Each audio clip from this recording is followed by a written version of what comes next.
Let love be what you see in the mirror. Let it be the way you start your day. Ooh, and feel the spirit all around you, living in God's grace. There's nothing higher than love. There's nothing higher than love. There's nothing higher than love.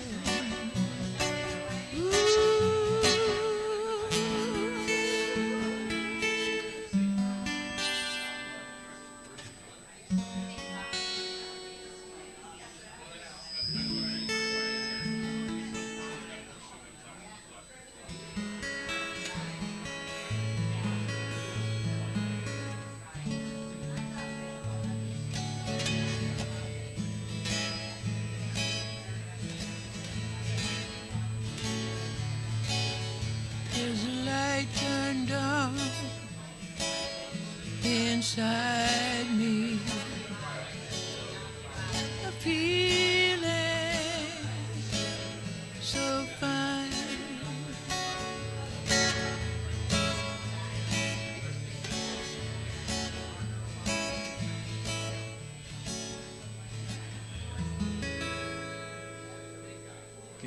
Can you hear the guitar out there? Okay. Yeah, I can hear it. You can hear it all out in the hallway. Oh, good. Okay.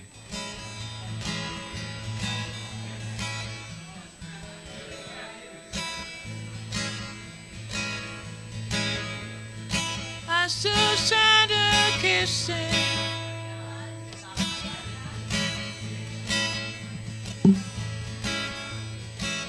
I saw Mommy kissing Santa Claus underneath the Christmas tree last night. What a sight to be living page. Should I just sit here? How's your music going? Okay. Good. Yeah. Staying at it. Yeah, right on. Do you play here sometime? Uh-huh. Yeah, got it.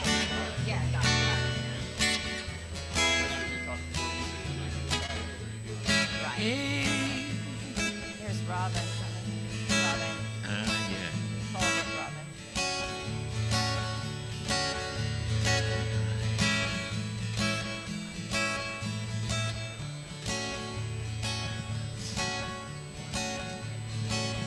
There's a light turned on inside me, a feeling so fine. It happened the day you found me, alone and wasting time. But my love changed your direction. My heart could feel your peace, and my joy, it keeps on growing.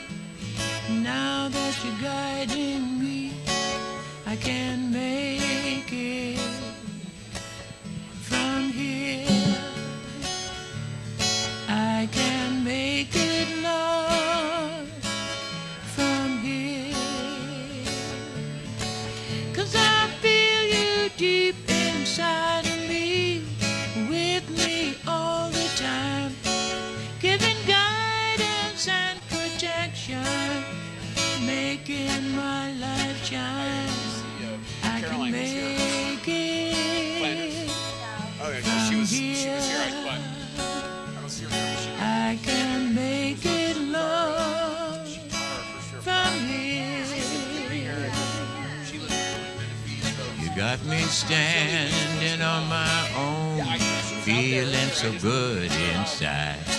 My courage and my faith, Lord, it grows. The love that I'm feeling from you makes me realize I Never could have made it on my own. I can make it from here. I can make it, Lord, from here. I can make it from here.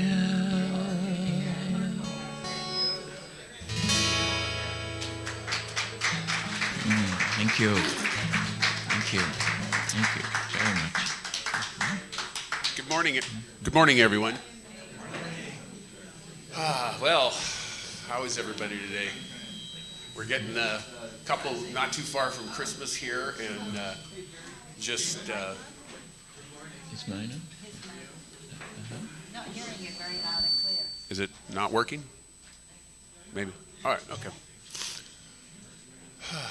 Everybody has a lot of energy today. I think it's this beautiful weather that we have. It would be, today was a perfect day for like a service outside, although we can't seem to do that with the music and everything else, but it was just being outside was today is just spectacular. So I'd just like to welcome everybody, and I'm going to start off with the announcements. This next Sunday at 6:30 is our Christmas service. There's no Sunday morning service, so don't show up. If you do, the doors will be locked. And on that day, if you we'd like you to bring just an appetizer for after service. Hospitality will probably I'm a part of hospitality as well, but we'll just be having appetizers. So if you would like to, or we'd appreciate it if you would bring something just as for that time after service. And then the New Year's poetry reading is at 10:30 with Craig, and then Lee, who's not feeling well today, is going to do some music at 11:30. And then there's sign-up sheets over in Star Hall for Rev's class. And I know Paul has a meditation, and I'm probably going to forget. Jim's got his class.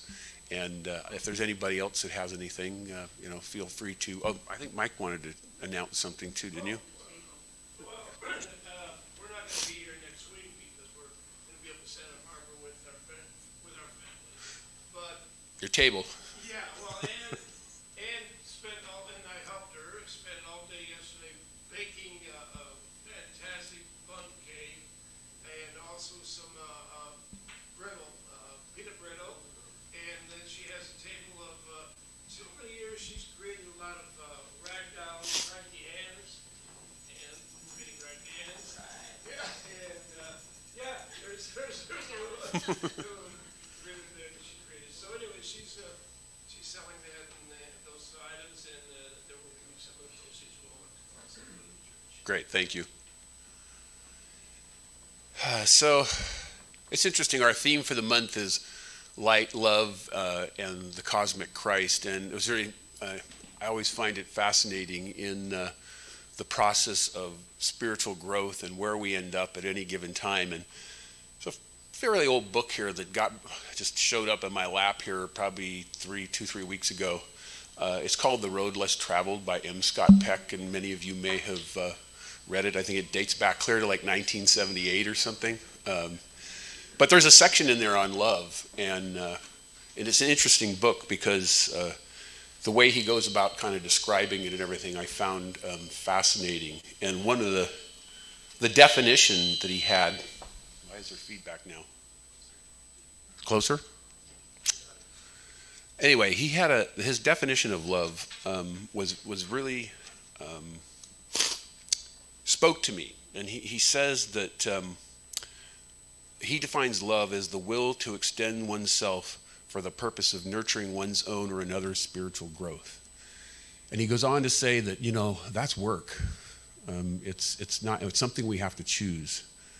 And so for me, looking at this center and my opportunity to be of service, and for each of us, how do we look at being of service to someone else in helping them grow spiritually? Because ultimately, that's why we're here, is to evolve and to, move ourselves towards that ultimate Christ consciousness, that oneness. And so this morning, I chose a poem instead of a reading. It's by Thomas Troger, and it's called How Minuscule This Planet. How minuscule this planet amidst the stars at night, a mote that floats in vastness, mere dust that catches light. Yet God you count of value, our boundless precious worth, all creatures who inhabit this tiny mite-sized earth. Together, faith and science extend what we can see and amplify our wonder at all you bring to be. How energy and matter have coalesced in space as consciousness and meaning in hearts that yearn for grace. And from the wonder blossoms a wonder that exceeds the reach of human dreaming. For meeting earth's deep needs, the Christ in whom all matter, all energies cohere, is born upon this planet and dwelling with us here. By Christ we are connected to every shining star, to every atom spinning, to all the things that are, and to your very being, around, below, above, suffusing each dimension with light and life and love. And so it is. So now I'd like you to join me in a 3-minute meditation.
And so I'd just like to leave you with one other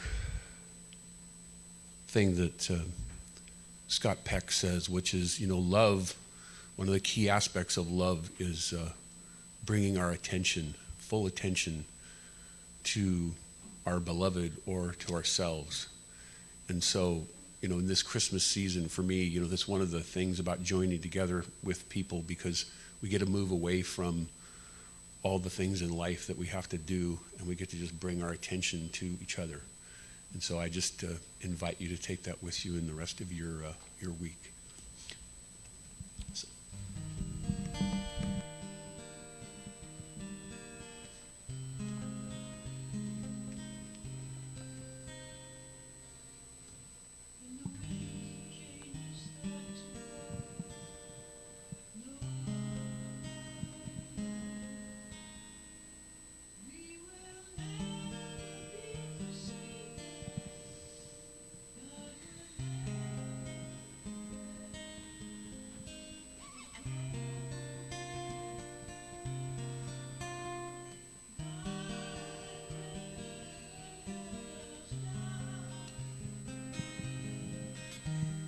God will never let us down.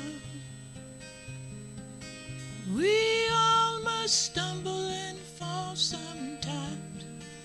Disappointment helps us grow, but we'll never be forsaken.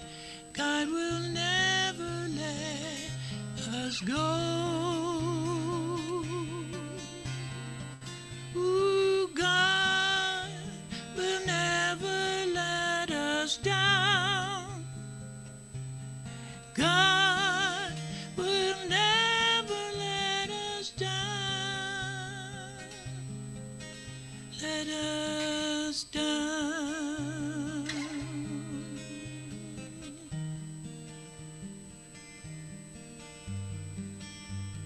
Keep believing. No matter what we see, no matter how things seem to be, we are children of God, we are divine, and the love we have to share takes just but a little of time. Ooh, God will never, never let us down. God will never let us down. When the wheels of change start to turn, walk in faith. There's so much for us we got to learn, but God makes no mistakes.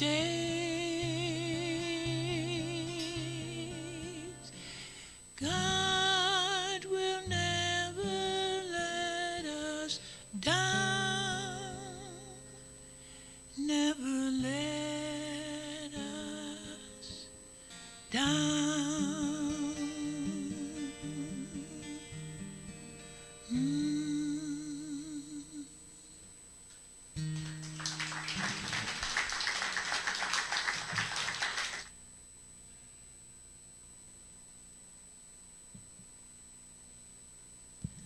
Ooh, let's take a breath with me on that, right?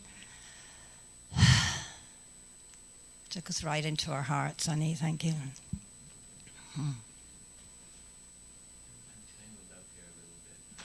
Okay, untangle. Okay. So I love this time of year. I love the Christ consciousness. I love this idea of Jesus as the archetype and the example and not the exception. And being raised in Ireland and going to a convent Catholic school, I had my feelings about Jesus as I grew up. And as I came into my adulthood and traveled on my spiritual path, I have just so come to appreciate him as one of the great teachers and as one of the great examples of the divine incarnate in us and how we walk that path as human and divine.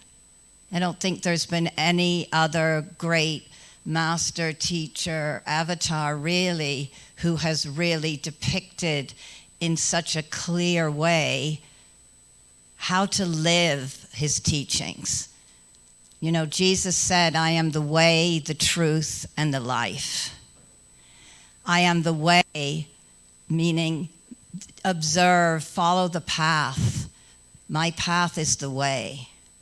Observe the truth of how I live this path. He lived his teachings. And notice the results of living that path. So the founder of Science of Mind, Ernest Holmes, comments on this because he saw Jesus as the great, example. He said, what was it that Jesus proclaimed? I am the way and the truth and the life. No man cometh into the Father but by me. He was not talking about Jesus. He was talking about you. Jesus gave us back to ourselves. How are you ever going to consciously reach God other than through your own nature? There are no prophets other than the wise. There is no God beyond truth and no revelation higher than the realization of the divinity within us. That which the ages have failed to reveal, you and I must reveal, each to him herself, in the secret chamber of our own heart, the secret place of the Most High, where only and alone does one abide under the shadow of the Almighty. This aloneness is not a loneliness. It is the one all-inclusive, all-penetrating unity of everything that is. Ernest Holmes, sounding like quite the mystic there, if I may say, right? Mystical teachings of Jesus. He embodied the spirit of a revolutionary mystic. And he really leaves us a roadmap, I think, for the awakening process. You know, he taught us that it is done unto us as we believe, right? He taught us about living in loving compassion and consciousness. He taught us how to walk through trials and tribulations, which goodness knows we need so much right now on the planet, right? We need to know. How do we walk with that Christ consciousness? How do we walk with that divine light within us, being the peace we wish to see in the world? How do we keep our cool in the midst of it all? Jesus demonstrated abiding tranquility. And not the kind of abiding tranquility of sitting on the meditation cushion and getting still and quiet, which is a beautiful abiding tranquility. He taught us how to bring, and he modeled how to bring that abiding tranquility into our day-to-day life, how to live it.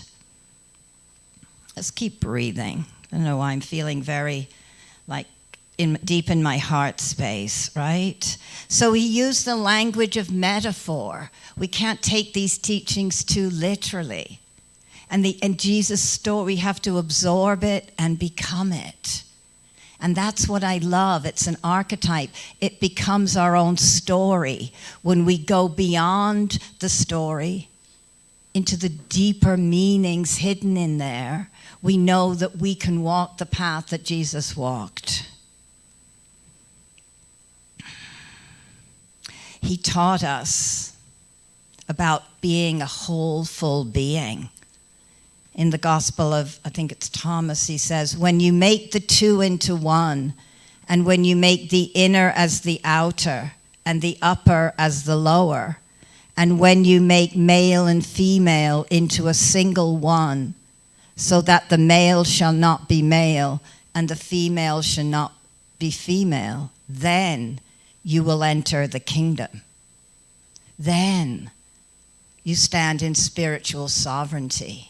Then, when we've moved beyond the pairs of opposites, the good, the bad, the right, the wrong, the light, the dark, he teaches us to be our sovereign spirit self through living in that magnificent wholeness of spirit that we're born to live in. He taught us about the only begotten Son. And the only begotten Son is the Christ consciousness that's born in us. Jesus said, you know, he is the body of man and he is the soul of the Christ consciousness. That is us. That Christ consciousness is born in us. What if we just loved the world so much that we gave ourselves away to it? What if we poured ourselves into the knowing that we are the only begotten sons and daughters, that we are the light and the Christ consciousness, that our birth is a divine birth. Our birth is a divine birth. We're here to be the bright shining stars that we are. We're here to walk the path on a planet and an earth right now that isn't always easy, and to center ourselves and walk in the light and the truth. The way, the truth, the life. Nothing, no thing shaking us from that. So the other thing, as I said, if we look at Jesus' life, we can see it as a roadmap for awakening or for the hero's journey. It's an interesting way to look at it. And the hero's journey or the awakening process starts with a calling. And obviously we're all here, so we've all had a calling. It may have been 20, 30, 40 years ago. It may have been when we decided to go to a 12-step program and be in recovery. It may have been the first time we stepped foot in a spiritual gathering. We may have read a book. Whatever it was, something called us. That's the beginning of the journey. And the hero's journey, that's leaving normal. There's something calling us to stretch. Now, Jesus, it is said, I believe Jesus, lived in India for several years of his life. There's not much about what happened between the ages of 18 and 30 with him. And it is believed, and there is evidence that he lived in India for a while. Those years, I believe that was his initial calling. And in that time, he learned about non-duality. He learned about Christ consciousness within us. He learned about the realization of the oneness of everything. He learned about the light of the chakras, the energy centers that open up. That's what he brings to his teachings. He says, if therefore thine eye be single, thy whole body shall be full of light. We could interpret that as he's talking about the sixth chakra, the spiritual eye, seeing through the spiritual eye. When we see with the single eye, when we see with the spiritual eye, our whole being lightens up. Our whole being radiates and pulsates with light. So Jesus had a calling. And he also had a calling to be baptized. We know that. And in his baptism, we arrive at the next stage of the hero's journey or the awakening process. He awoke in his baptism. Because as John the Baptist is dunking his head underwater, whatever you do in the baptism, Jesus looks up and sees a light. And it is said that the descent of Spirit came down and through him. And he was forever changed and altered from that way, right? So when we're in the awakening journey, we shift.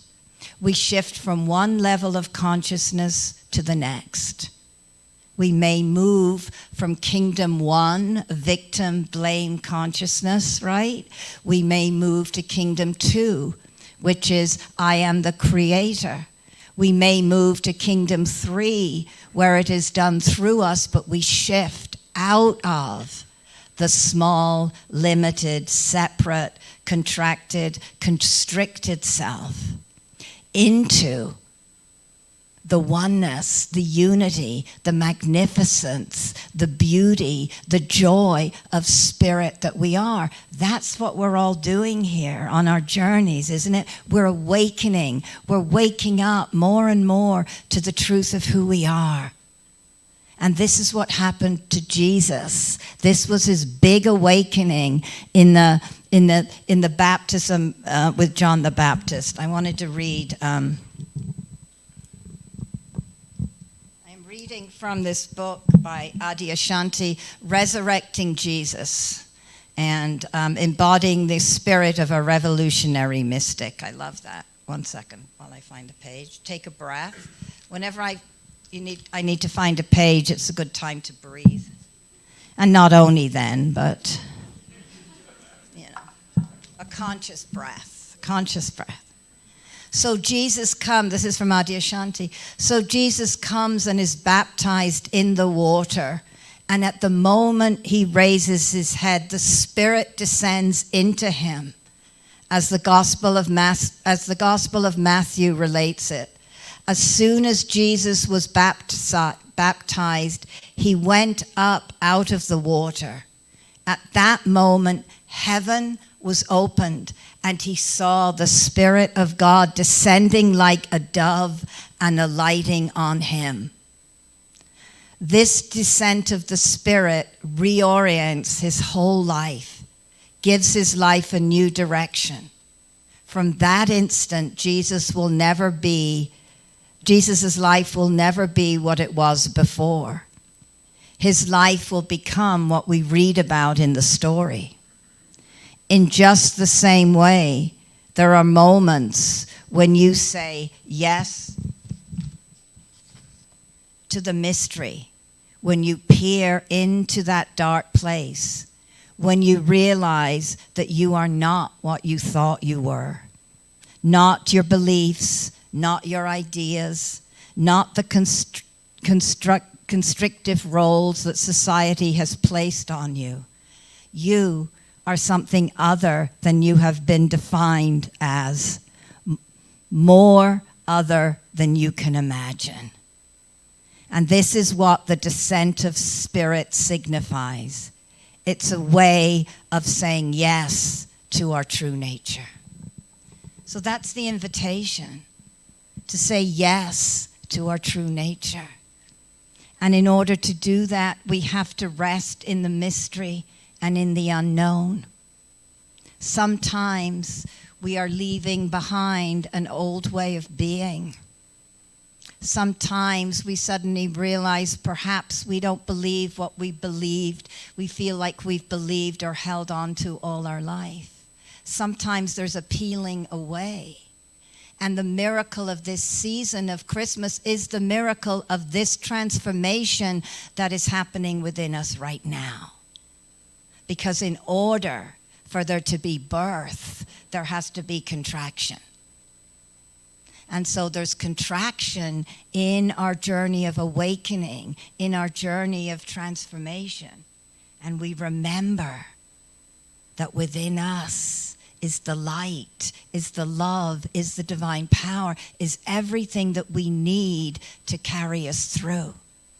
And so we have to get, I believe part of our learning is to get more and more comfortable in the unknown. because when we leave behind an old way of being, we are left in what I call liminal space. Because we don't just let go of a way of being or a belief or something and then step into whatever is next for us. There's a pause between the letting go and the giving birth to the new. And in that liminal time, there's fertile soil for the truth of our divine nature to rise up and rise strong. We just have to abide in tranquility when we're in the unknown. I believe we are in this liminal time in our world right now, on the planet. It feels chaotic. It feels a mess in many ways. And yet we're sensing the falling away of what no longer serves, and really aware of what no longer serves, and the new is not created yet. It's not created. The seeds of it are there, but it's not created. So we can collectively be walking around with held breath right now because we're in the unknown. But we stand with the faith of God through the next stage of awakening that is trials and tribulations. All part of the journey. We wake up to the truth, and then trials and tribulations happened. And again, the story of Jesus, it depicts this, it shows this. Right after the baptism, right after, he has this big awakening. He goes out to the desert for 40 days. And who shows up? That's Satan. He's tempted. That's the ego. The ego comes up. The moment we open up, I always say never underestimate the persistence of the ego. And never underestimate the power of the divine within to keep squelching down the ego. This is what happens with Jesus. This is what happens with Buddha sitting under the Bodhi tree. When Maya, the god of illusion, comes, right? The Buddha's all in his sacred Buddha nature space, and Maya comes along and starts, throwing arrows at him. Maya, illusion. And Buddha abides in stillness and quiet during that time. And Jesus does too. He practices in everything that comes his way. He lives his truth. He lives as the love. He lives as the wholeness. He lives standing in the knowing of who he is through the trials and tribulations. So let's just take a breath into that.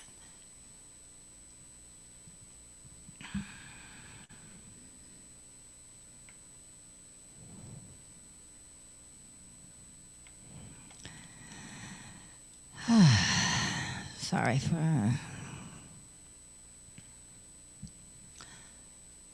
The purification happens during trials and tribulations. Perhaps that's what's happening to us individually and collectively in the world right now. It's the body, the mind. It's the dying of the ego. We are being called to move into a higher consciousness. That's what's going to save mankind right now. We know that. We are being called. And in order for that to happen, the ego has to die away. Jesus shows how this tranquility and peace, as I said, how it functions in the world of time and space. Because his life, really, if we look at it, is filled with trials and tribulations, right up to the crucifixion. So he's showing us how to navigate the darkness.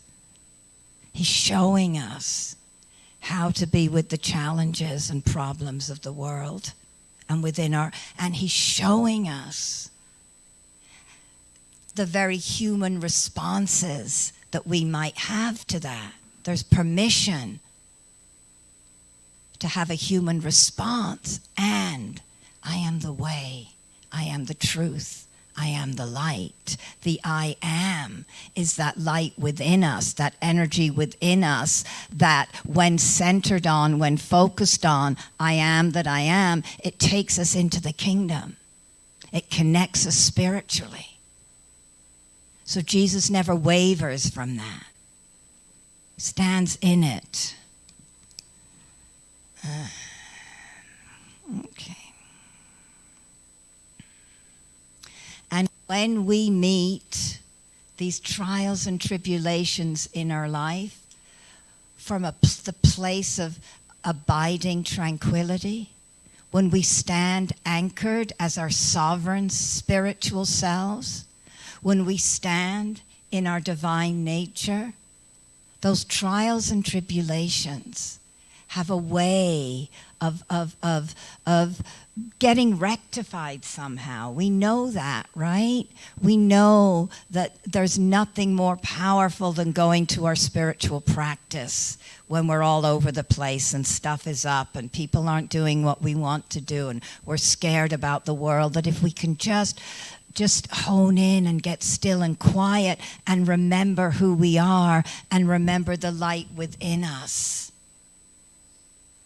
that those things will not seem so terrifying, that those things, they will be released from our system. So the trials and tribulations, in Joseph Campbell's, hero's journey are meeting the dragon, right? You're slaying the dragon. It's meeting the enemy. It's what's depicted in all the fairy tales and movies and stories about that. These are the common themes that weave their way through Jesus' life and through all of our life. And so after the, where are we? Where am I? After trials and tribulations, there's transfiguration. And in Jesus' story, it occurs high up on the mountain where he is gone with 3 disciples. I don't know if you, and he appears as radiant light. So that's a literal transfiguration, showing us how it shows up within you and I. Maybe we don't dissolve into light quite like Jesus did. Maybe we will. Maybe we do. What it depicts for us, or how it shows up in the human form, is it conveys a deepening of our realization, a fullness of our inner light radiating. So Jesus became the radiance, and it's interesting. He merged non-duality. He became radiant. As opposed to Moses, who saw the burning bush and got the light and got that God was speaking to him and came down the mountain, and yet Moses was still Moses, and the burning bush was the burning bush, and God was God. There was still that sense of separation. Jesus became the light. Because the story, the myth, the truth, whatever, the metaphor, the parable, whatever we want to call it, is that we are the light of the world. And that our job is to just keep recognizing it, stoking that fire, stoking the fire of the light of the fullness of our divine being. And we stoke the fire of that light through our practices. We stoke the light of that fire through our prayer work, through our service to others, through our forgiveness work, through our meditation, through our gatherings like this, through our chanting, through our communing with nature, whatever it is, we know it, our job, so that fullness and the radiance of the light within us can beam out brightly. So that we can radiate it more and more. That's the transfiguration in my life and your life. So we experience ourselves as divine. We walk with spiritual autonomy, certainty that comes from our true nature, which is so clearly mirrored in Jesus. He walks through life knowing who he is and what he's doing. He knows his purpose, even though he's not understood. Here's a great teaching for us. We stand in our purpose, knowing who we are, knowing what's ours to do, our dharma, our truth, living our life, whether others get it or understand it or appreciate it or approve of it or not. We stand in the light. Nothing, no thing, and no one got in the way of Jesus living his purpose. And ultimately, his commitment to that, culminated in the crucifixion, in his death. But he stood letting us know, stand strong, no matter what, no matter who agrees, no matter who likes it or doesn't like it. So he was truly in this world and yet not of it.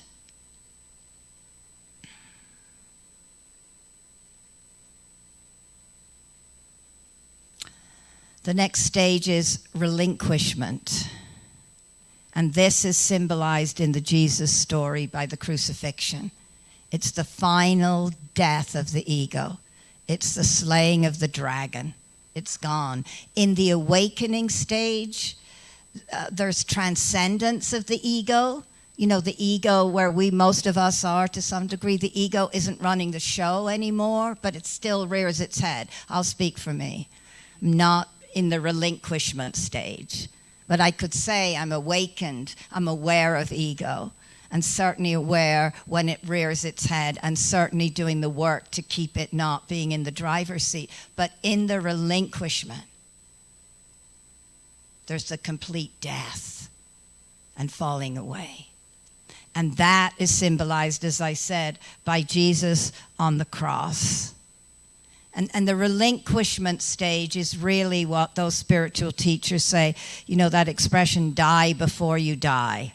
It's really the death, let the ego die before you physically die. And after that, we operate from a completely different space. After that, there is no self. After that, there is, we're in that kingdom for consciousness. It is done as me. In that last stage, Jesus had a very dramatic death of the ego. When he is on the cross and he is calling out, my Lord, why have you forsaken me? It's the last vestige, the scream of the ego, believing in abandonment, believing in separation, believing he has been forsaken. And that, I remember Michael Singer saying that, he wrote Untethered Soul, that the breakthrough happens, that we really have this this enlightened experience, that on the other side of the deepest fear that seems to kind of dwell in all of us if we get really still and quiet and face it and be with it, that place that's deep and dark and unknown, that right on the other side of that, he says, the light shines up. And this is how it's shown through the Jesus story. He's crying out. And doesn't it feel like when we're in that darkness, like we've been forsaken, like we've been abandoned? It doesn't always feel like God will never let us down. Sometimes we feel let down. Sometimes we feel like God's Spirit, the divine, the universe, has forgotten about us. Sometimes we can't feel how loved and safe and supported and wrapped in tenderness we are. And Jesus gives us permission to do that. Because the beauty of his teachings is he's showing that we are divine and we are human. And he's showing us that it's okay to be human, that it's okay to call out in that space, and that we are heard. Because, of course, right after relinquishment is the transmutation. And the transfiguration and relinquishment makes transmutation possible. And for Jesus depicted this through his resurrection. That, right after, why have you forsaken me? Ego, death, fallen away. He resurrects in a new way, in a new consciousness. In Kingdom 4, it is done as me. I am the Christ consciousness now. I have risen. And out of death, out of ego death, a new life is resurrected. And in the hero's journey, this is the returning home. The returning home with the gift, with the knowing that whatever we were looking for has always been inside of us. And there's been a journey to get there. But there's a homecoming, a coming home to the light, to the beauty, to the peace, to the joy of the divine. That's what Jesus' death and his desperate crying out teaches us, that there is life on the other side of that there is light, that we're all resurrected again and again and again. Oops, sorry, I have a problem with my glasses. So this is where the story kind of culminates for Jesus, really, and Adyashanti says, and for anyone who ultimately takes the journey. We have that to look forward to, right? Just being in a complete, Buddha state. That's where we're headed. That's the work that we're doing. And it is possible. That's what Jesus' story teaches us. It's possible. And he shows us that life can be gritty. And life can be rough, and people can be mean-spirited, and that unfair and unjust things happen,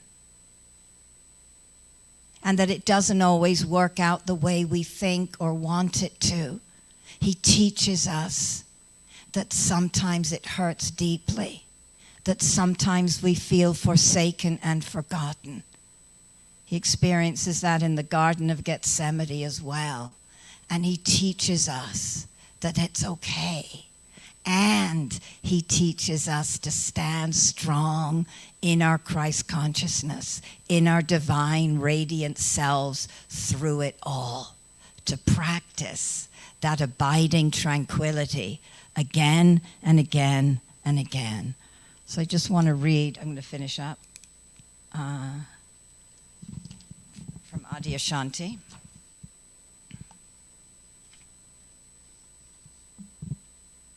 Yes. The kingdom of heaven is spread upon earth, and men do not see it.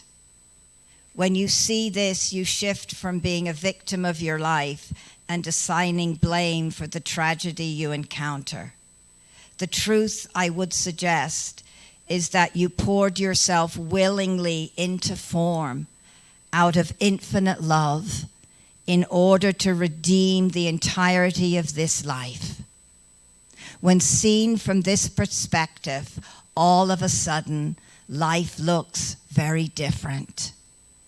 You stop holding back from life, your inner life or the life around you, because the kingdom of heaven is within and all around you. That's the meaning of the Jesus story. So let us go within. Let's pray. Thank you. So let's take that in. What part of the Jesus story do we recognize, do we relate to? Where are we on that journey of awakening, of transformation, the miracle of this season? And just lovingly meet yourself where you're at. Are you awakening? And I don't think this is a one-time linear journey. Maybe there's a deeper calling. Maybe it's the awakening. Maybe it's the trials and tribulations you're walking through right now. Maybe it's the transfiguration where you're feeling yourself more and more like the radiant light that you are. Maybe there's vestiges of relinquishment, of the dying of the ego, of it falling away. So I'm so grateful to know that we are the way, the truth, and the life. The one power, the one presence, this beauty, truth, and goodness that permeates all of existence is my life, is each of our life, and is the life of all sentient beings everywhere. How good it is to know that we walk this path with the greats who have walked before us, that we can actually tap into the Jesus archetype so that we can live more like him, so that we can download some of his energy and consciousness. Because he is one with us, we are one with him, we are all one, and he is the example, not the exception, here to show us how magnificent we are. Here to show us that the kingdom of heaven is truly within, that we are the light of the world, to invite us to be still and know that we are God, to know that we are the begotten sons, to know that we are the sovereign beings that are being called forth. How grateful I am to know that in this season of love, in this season of joy, in this season of peace, in this season of light, that we radiate our light. That's our commitment.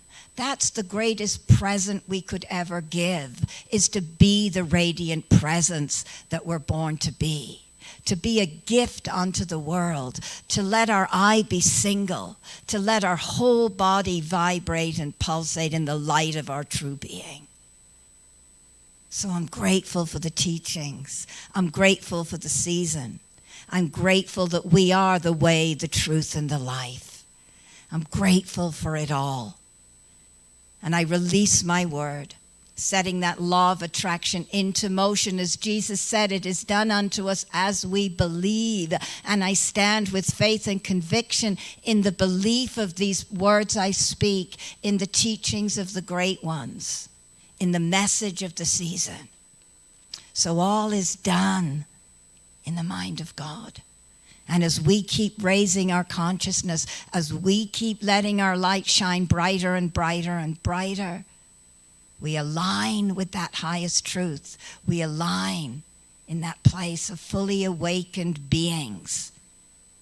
And it downloads through and as us, and through and as this planet, and through and as our world.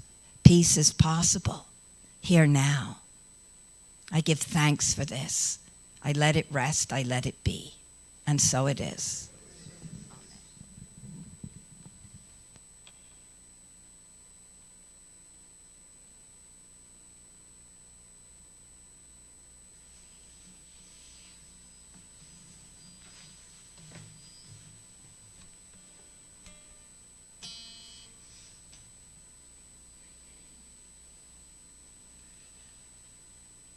Probably 20 years or more that I've heard Ann do the Jesus talk.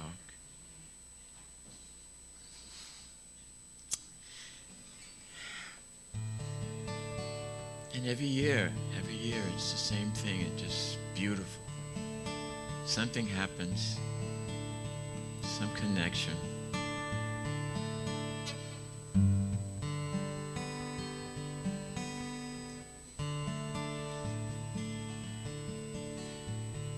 When I need the sunshine, when I need a big smile, I go back to the time when you call me. When trouble wants to come and play, and it don't want to go away, I go back to the time when you called me. When I said yes, when I said yes, that's the day I will never forget. When I said yes, my Lord, when I said yes, that's the day I will never forget.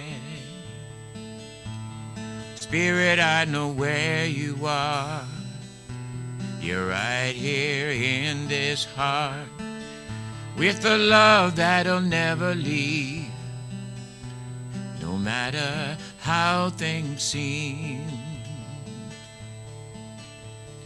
When my faith is running short and I need divine support, I go back to the time when you called me. When I said yes, my Lord, when I said yes, that's the day I will never forget.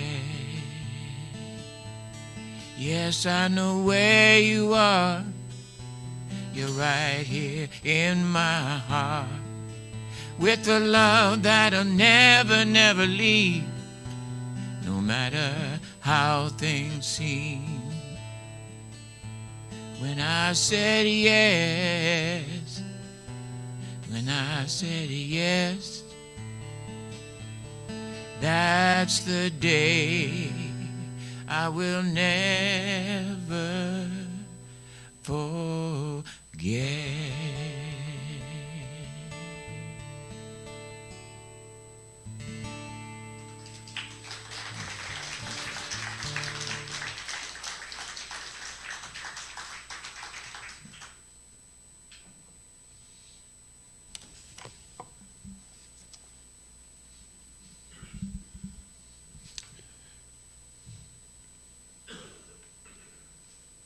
While I was reading this book, The Road Less Traveled, in this whole section on love, one of the things in this time of our service that we've called conscious giving, I've been on my own self-discovery journey now for most of my life, but having been here for now past 10 years, and just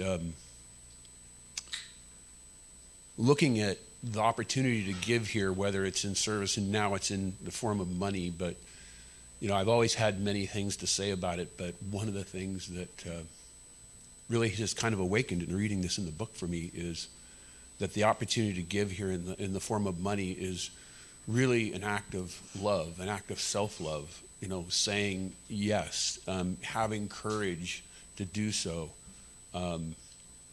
getting past, my laziness to want things. Oh, I don't want to do that, or I don't want to do this, or it's too hard, or whatever I might come up with. It's doing those hard things. And I just want to relay, a few weeks ago, Deanna and I went to Russ and Susie Young's memorial service. And it was a really, really great service. Russ loved jazz.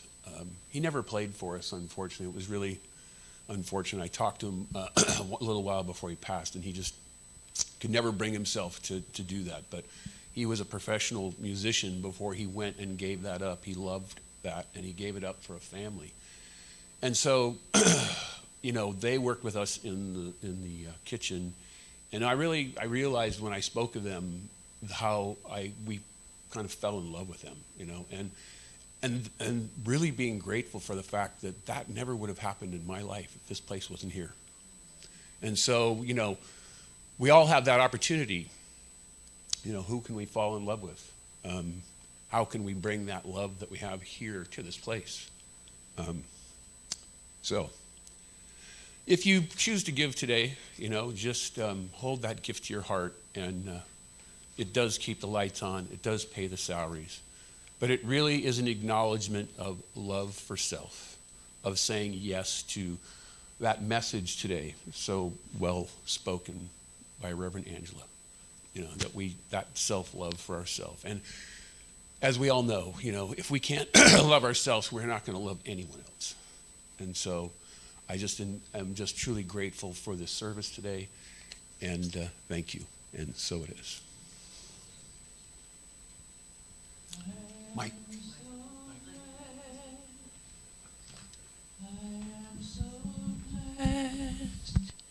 I am so grateful for all that I have. I am so blessed. I am so blessed. I am so grateful. I am so blessed.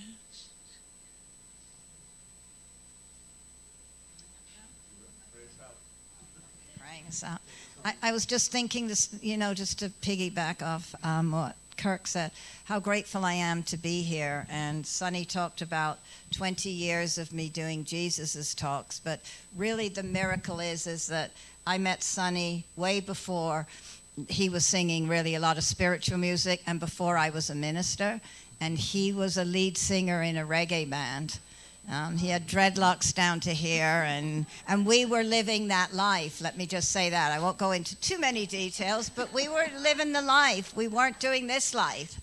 And so it's really, I was just struck today by how beautiful it is that what's evolved on our journey together is, this ministry that we get to do together, and how he still gets to use his beautiful voice and sing, and yet sing for spirit now. And anyway, so if this place weren't here and places like it, miracles like this wouldn't be happening. So I just think I can speak for Sonny and I just want to say how blessed we feel to be so welcomed by you each time we come here. And we consider you loved ones and family. And I think if we lived closer, we'd maybe be here, when we're not just doing our thing. But thank you for being the loving, radiant, just beautiful souls that each of you are, and welcoming us with such love. And I mean that. We go home, we drive home feeling your love. That's what we remember. That, isn't it? In our hearts, we remember love. And so let us remember that love together this day. Before you do, darling, if I may. So at one point, in my prayers, I said, God, you set me up. I didn't know I was going to fall in love with a minister. A mini complaint. But Yeah. Yeah, so let's breathe into that laughter and that joy. Yeah. God will never let you down. God always gives us just what we need, right? Amen. And it may not be what I don't mean in this case. Sometimes it's not what we want. Mm-hmm. But our faith says, I know for whatever reason, this is what I need, that my light can shine a little brighter. That's what Jesus knew. Mm-hmm. Knew he had to walk all that path because that was his journey and that's what he needed. Whew, so I give thanks for this beautiful time and this beautiful celebration of love.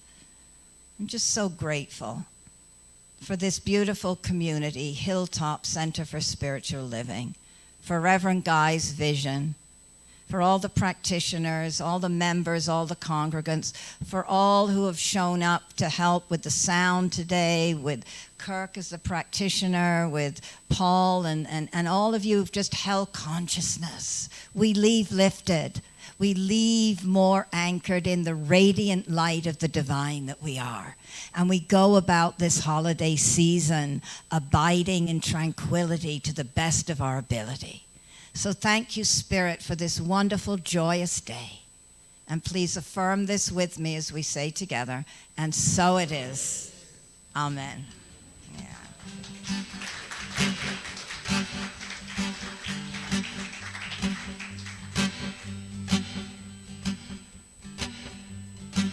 this little light of mine, I'm gonna let it shine.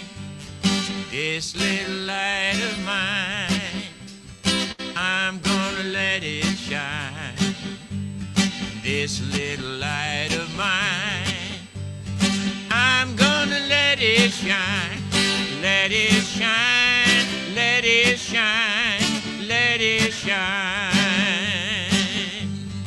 Everywhere I go, I'm gonna let it shine. Everywhere I go, I'm gonna let it shine. Everywhere I go, I'm gonna let it shine. Let it shine, let it shine, let it shine. Let it shine, let it shine, let it shine.